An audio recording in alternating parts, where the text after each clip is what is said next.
اختي، تصبحي على خير وما تنسيش اذكار النوم. وحاجه اخرى، مني تبغي تنعسي ما تفكريش بزاف، خليها على الله. ربي غادي يدبر لك الامر ديالك وغادي يسر لك الامور ديالك.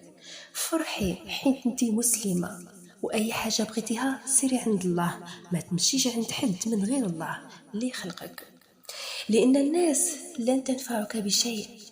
علاش قلت لك هاد الهضره؟ حيت بغيتك تفرحي. رزقك ما غيمشي فين، واللي مكتاب لك مكتاب وغيجي حتى بين يديك، وغادي تفرحي وتنسي داكشي كامل اللي عشتيها. عرفتي الحزن اللي في قلبك؟ فراسك باللي الله كيعطي حسنات الا صبرتي. صبري على قبل الله باش يرضى عليك، ان مع العسر يسرا.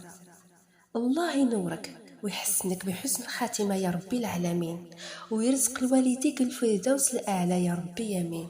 وإلا عندك شي هم الله يفرجه عليك يا ربي في هذه الليلة المباركة، وتفكري بلي حتى حاجة ما تستاهل تنعسي مقلقة على ودها، ندبرها حكيم وما تنسيش الله معك ديما.